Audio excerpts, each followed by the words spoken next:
இந்த வீடியோல நம்ம பார்க்க போற விஷயம் என்னன்னு கேட்டீங்கன்னா, CM Punk versus Seth Rollins, Roman Reigns versus Solo Sikoa. இவங்க ஒரு மேட்ச். இந்த 2 மேட்சும் எதுக்கு WWE ராவோட நெட்ஃபிளிக்ஸ் வீக் ஷோலே வச்சிருக்காங்க. இவங்களோட அடுத்த கட்ட பிளான் என்னவா இருக்க போகுது, எப்படி மூவ்மெண்ட் ஆக போகுது அப்படின்றத ஃபுல் டீட்டெயிலா தெரிஞ்சுக்கலாம். இது என்னன்றது தெரிஞ்சுக்க முடியும். நீங்க நம்ம சேனலை சப்ஸ்கிரைப் பண்ணி சப்ஸ்கிரைப் பண்ணிச்சிங்க. இதே போல இன்ட்ரெஸ்டிங்கா ரெஸ்லிங் பார்க்குற உங்க ஃப்ரெண்ட்ஸ்க்கு இந்த வீடியோ ஷேர் பண்ணிவிட்டு தொடர்ந்து பாருங்க.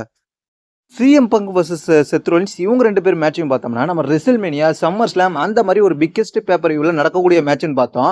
ஆனால் இப்போ வந்து ராவோட நெட்ஃபிளிக்ஸ் ஃபர்ஸ்ட் வீக் ஷோவில் அதுவும் வந்து கிக் ஆஃபாக இந்த மேட்ச் வச்சிருக்காங்க. எதுக்காக இந்த மேட்ச் இவ்வளோ அவசரமாக குயிக்காக முடிவு பண்ணி வச்சாங்க? நம்மளாம் எதிர்பார்த்தது என்னன்னா, ரெசில்மேனியாவில் வரும், ரெசில்மேனியா 41 டே 1 டே 2 மெயின் இவெண்ட் மேட்சாக நடக்குன்ற மாதிரி எதிர்பார்த்தோம். அந்த மேட்சை இப்போ WWE குயிக்காக வச்சிருக்காங்க. அது ஏன் அப்படின்றது தெரிஞ்சுக்கிறதுக்கு முன்னாடி, ரோமன் ரிங்ஸ் வர்சஸ் ஷோல்ஷிகா இந்த மேட்சையும் பார்த்தீங்கன்னா ராவோட Netflix first week show main ஈவெண்ட்ல வச்சிருக்காங்க.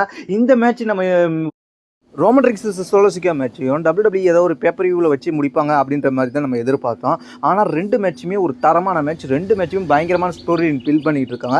எதுக்காக இந்த 2 மேட்சுமே குயிக்காக வைக்கிறாங்கன்னு கேட்டிங்கன்னா, ராவோட நெட்ஃபிளிக்ஸோட ஃபர்ஸ்ட் வீக் ஷோ பயங்கரமான ஹைப் ஏறணும். ஆடியன்ஸ் வீக் ஷோலேயே கொண்டு வந்துட்டோம்னா அடுத்தடுத்து வீக் ஷோட ஆடியன்ஸ் பார்க்க ஆரம்பிப்பாங்க, இன்ட்ரெஸ்ட்டாக போகுதுன்னு. அதுக்காக தான் இந்த மேட்ச்சை வச்சாங்க. அது மட்டுமா காரணம்னு கேட்டிங்கன்னா, அது மட்டும் கிடையாது.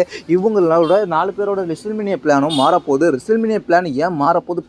இந்த ஃபியூடை முடிச்சுக்கிட்டே இவங்க 4 பேருமே அடுத்தடுத்த ஃபியூடுக்கு போயிடுவாங்க. அதனால தான் இவங்க ஃபியூடை இங்கேயே முடிக்க போகிறாங்க.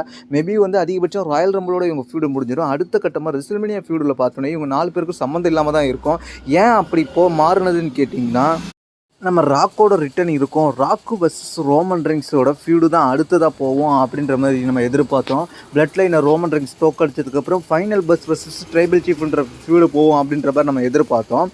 இப்போது வந்து அந்த பிளானுக்கு முற்றுப்புள்ளி வைக்கும் விதமாக இப்போ வந்து அந்த பிளான் இந்த வருஷம் ரெசில்மேனியாவில் கிடையாது அப்படின்ற மாதிரி இப்போது வந்து ஒரு ரூமர் போயிட்டுருக்கு. ஏன்னு கேட்டிங்கன்னா, ராக்கோட பிளான் WWE ஷெடியூல் வந்து இப்போதைக்கு கிடையாது. அவருக்கு வந்து வேறு ஷெடியூல், ஹாலிவுட்டில் பிஸி ஷெடியூலில் இருக்கிறதுனால ராக் வரப்போதில்லை மாதிரி சொல்லிட்டு, அப்படி ராக்கு வர முடியாத பட்சத்தில், ராக்கு வரலைன்னா ரோமன் ரிங்ஸோட பிளான் என்னவா இருக்கும் அப்படின்றத தெரிஞ்சுக்கலாம். ரோமன் ரிங்ஸோட பிளானை பொறுத்த வரைக்கும் என்னவா இருக்க போகுதுன்னு கேட்டிங்கன்னா, ரோமன் ரிங்ஸுக்கும் சிஎம் பங்குக்கும் அந்த பிளான் இருக்க போகுது. ஏன்னா சர்வே சீரியஸ்க்காக சிஎம் பங்கு வந்து அப்போவே முடிவாயிருச்சு. ரோமன் ரிங்ஸுக்கும் சிஎம் பங்குக்கும் ஒரு ஃபீடு போகுன்ற மாதிரி. அந்த ஃபீடு தான் இப்போ நடக்க போகுது. யாரை வச்சு மெயினாக வச்சு நடக்க போகுதுன்னு கேட்டிங்கன்னா, பால் ஹியூமனை மையமாக வச்சு நடக்க போகுதுன்ற மாதிரி ஒரு ரூமர் போயிட்டுருக்கு. அதனாலவே இதை மையமாக வச்சு இந்த வருஷம் ரெசில்மேனியாவோட மெயின் ஈவெண்ட்டாக என்ன இருக்க போகுதுன்னு கேட்டிங்கன்னா, ராக் வர்சஸ் ரோமன் ரிங்ஸ் மேட்சை ரீப்ளேஸ் பண்ணி இந்த மேட்ச் இருக்க போகுது. CM Punk versus Roman rings, அதில் வந்து பால் ஹியூமன் முக்கிய ப்ளே பண்ணுவார் அப்படின்ற மாதிரி சொல்லப்படுகிறது. இந்த மேட்சுக்காக யாரெல்லாம் வெயிட் பண்ணிக்கிட்டு இருக்கீங்கன்றதை கீழே உள்ள கமெண்ட்ஸ்க்கு கமெண்ட் பண்ணுங்கள்.